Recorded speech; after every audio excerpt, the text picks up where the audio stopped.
नमस्कार दोस्तों। तो एक बार फिर से स्वागत है आपका फैक्ट्स की दुनिया में। जी हाँ दोस्तों, आज मैं आपके लिए लेकर आया हूँ जिसे सब रंगीला भगोड़ा कहते हैं, उस माल्या के बारे में। आखिर किस तरह देश के सर्वोच्च स्कूलों में से एक में पढ़ने वाला विजय भगोड़ा बना, ये नियति है। पर माल्या की कुछ ऐसी बातें जो दूसरों से उसको अलग बनाती है। माल्या भले ही रंगीन किस्म के आदमी थे, उनके शौक कुछ अलग हुआ करते थे, उनकी अय्याशी कुछ इस तरह की थी।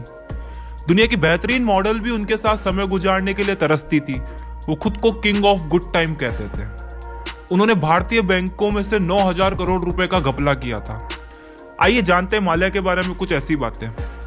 लेकिन उससे पहले आप मेरे चैनल में नए हो तो चैनल को सब्सक्राइब करें और वीडियो को आखिरी तक देखें।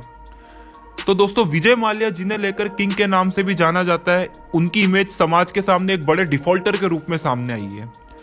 विजय माल्या के ऊपर 9,000 करोड़ रुपए का कर्ज है और यह कर्ज उन्होंने देश के लगभग 17 बैंकों से लिया। जी हाँ दोस्तों, 17 बैंकों से।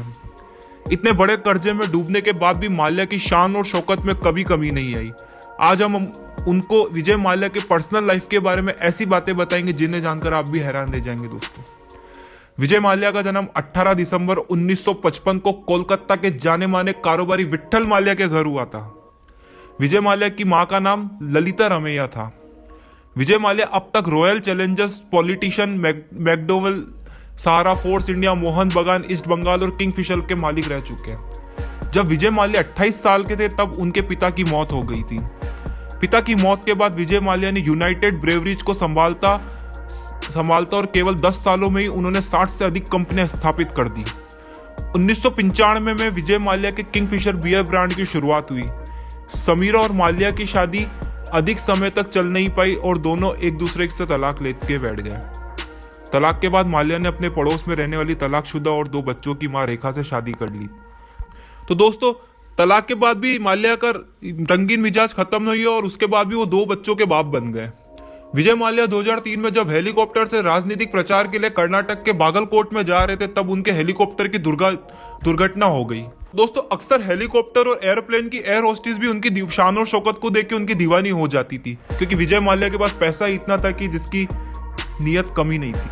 बहुत सी ऐसी एक्ट्रेस थी भी जो उनके बिस्तर पे आने के लिए तैयार थी। जी हाँ दोस्तों, विजय माल्या एक ऐसी नामी हस्ती थी जहां पर केवल बस उनकी शान शौकत ही नहीं, लोग बाग उनसे मिलने के लिए, उनके साथ सोने के लिए सब मरते थे। माल्या को एंटीक वस्तुएं खरीदने का बहुत शौक था। उन्होंने लंदन में 2004 में टीपू सुल्तान की एक तलवार को 1,66,076 रुपए उन्होंने लंदन में 2004 में टीपू सुल्तान की तलवार को 1,66,76,025 रुपए में खरीदा था। जी हाँ दोस्तों, इतनी बड़ी कीमत केवल विजय माल्या ही दे सकते हैं। माल्या को 2010 में एंटरप्रेन्योर ऑफ द ईयर के खिताब से भी नवाजा गया। विजय माल्या ने एक्ट्रेस समीरा रेड्डी का कन्यादान किया था। विजय माल्या कारों के शौकीन और उनके पास लगभग 250 से ज्यादा कारें थी। हमारे मुकेश अंबानी के पास भी 160 कारें हैं, लेकिन विजय माल्या को देख लीजिए जनाब, 250 कारें लेके भी बैठे हुए थे। और कुछ कार तो बैंकों में नीलाम कर दी थी उन्होंने। विजय माल्या इकलौते भारतीय जो बैंक वालों का नहीं, बैंक वाले उनका इंतजार करते हैं। विजय माल्या किसी को बिना दारू पिलाए भी बर्बाद कर सकते हैं। सोचो दोस्तों, ऐसा आदमी जो बिना दारू पिए बदनाम कर सकता है, बर्बाद कर सकता है, तो उसका क्या ही कहना है। विजय माल्या बिना एरोप्लेन के भी उड़ सकते थे।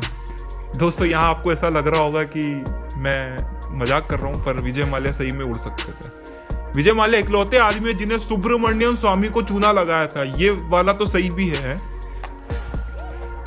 विजय माल्या इकलौते आदमी है जो बिना दारू पिए भी कह सकते थे, आज तेरा भाई प्लेन उड़ाएगा। 70 सालों में पहली बार हुआ है कि अंग्रेजों ने इंडिया के बाद किसी को अपने कब्जे में लिया है, तो वो है विजय माल्या। तो जी हाँ दोस्तों, ये थी विजय माल्या से जुड़ी हुई कुछ बातें। अगर आपको वीडियो अच्छी लगी तो लाइक करें, शेयर करें। जय हिंद, जय धन्यवाद।